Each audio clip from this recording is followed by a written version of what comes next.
Həqiqətən də bizə elm öyrədirlər.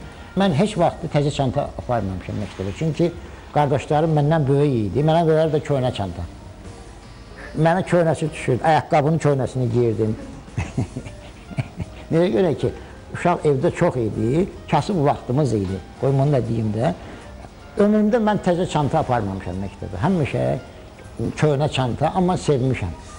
Məktəb kitablarını alırdıq. Məsələn, tutaq ki, sentyabrın 1-i dərs başlayırdı. Avqustun 20-sindən məktəb kitabları verilirdi məktəbdə. Biz onu alırdıq, böyük bir zövqlə ona hamısına cilt çəkərdik. Kağızdan tərtəmiz. Çünki kitabın üzü qaralanmasın.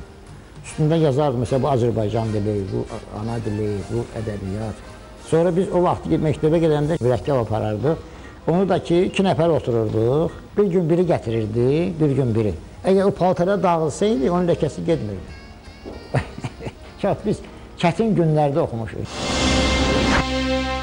Mənim bir dostum var, Alim Qasımov. Böyük xanəmdir, hamınız tanıyorsunuz da onu.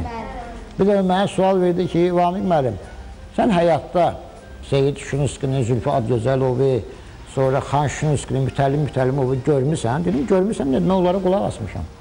Dedi, sən çox xoşbaxt adamsan, hələ onları sən qulaq asmışsan.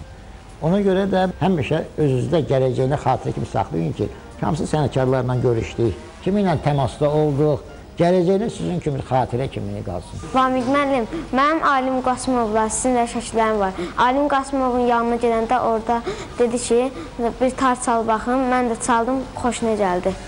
Çox yaxşı. Vamik müəllim, nə yaxşı siz bizim sözümüzü yerə salmadınız, bugün bizimlə görüşə gəldiniz. Biz bugün çox sevindik və çox şeylər öyrəndik. Heç ola bilərmi ki, mən sizin sözünüzü yerə salardım? Çünki mən uşaqları çox sevirəm. Neçə illər müəllim işləmişəm. Məktəbdə uşaqlardan xor düzəlmişəm. Mən uşağın xarakterini yaxşı bilirəm. Uşaqları özümə sevdirməyi başarıram. Ona görə mən sizi çox istəyirəm. Sonda mən sizin üçün bir marş heyratı. Üzeyir Hacıbəyov Leyli Məcnun operasında da bu heyratıdan istifadə edib.